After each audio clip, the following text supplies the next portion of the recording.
Rawal dam के spillways आज 2 बजे खोले जाएंगे। रावल डैम में पानी का लेवल 1750 फीट पर पहुंच गया है। एनडीएमए ने तमाम मुतालिका इदारों को पेशगी आगाह कर दिया है। कौरंग नाले की बात करें, वहां पानी के बहाव में इजाफा मुतवक्के है, जबकि कौरंग नाले से मुल्हिका रिहायशी आबादियों के मकीन भी मोहतात रहें, ये अलर्ट जारी किया गया है एनडीएमए की जानिब से। इसी पर बात करेंगे, जीशान यूसुफजई हमारे साथ मौजूद हैं। जीशान, बताइएगा क्या पेशगी इकदाम किए जा रहे हैं और क्या अलर्ट जारी किए गए हैं इस हवाले से?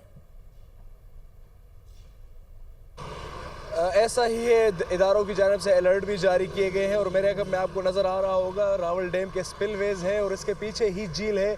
आज 2 बजे ये स्पिलवेज खोले जाएंगे क्योंकि जो डैम है उसमें पानी की जो सतह है वो 1750 फुट तक पहुंच चुकी है। इससे पहले भी ये जो स्पिलवेज है 3 मरतबा जो है इनको खोला जा चुका है और आज जो ये स्पिलवेज खोले जाएंगे तो इसका जो पानी है वो कोरंग नाले के ज़रिए जाएगा और फिर दरिया स्वां में गिरेगा। तो इसके अतराफ़ में जितने मुल्हिका इलाके हैं और लोग हैं तो उनको जो है अलर्ट किया गया है, बताया गया है। और इसके अलावा जब ये खोले जाएंगे तो सायरन्स भी जो है इसके साथ बजाए जाएंगे।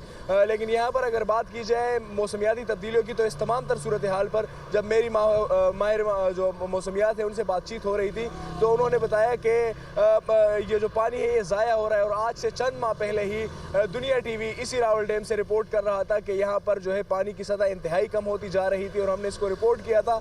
लेकिन आज जो है पानी ज़्यादा है और हमारे पास स्टोर करने का कोई जो है तरीक़ेकार नहीं है। वर्ल्ड बैंक ने कोई एक स्टडी भी जारी की जिसके मुताबिक 8 से 10 ऐसे छोटे बड़े डैम्स हैं जो बनाने चाहिए लेकिन अभी तक नहीं बन चुके। तो ये सारा पानी जो है ज़ाया होता है और जो इस तरह मानसून की बारिशें होती हैं तो इसमें दुनिया भर में जो तरक्की याफ्ता ममालिक है वो इन पानी को सेव करते हैं। लेकिन बदकिस्मती से पाकिस्तान में इस पानी को जो है वो सेव नहीं किया जा रहा, इनको सेव नहीं किया जा रहा और ये ज़ाया हो रहा है। ताहम आज रावल डैम के जो स्पिलवेज है ये 2 बजे खोले जाएंगे और शहरियों को भी बताया गया, मुतलका जो हुक्काम है उनको भी बताया गया और अलर्ट किया गया है। खोल दिए जाएंगे। जीशान यूसुफजई आगाह कर रहे थे, आपका बहुत शुक्रिया।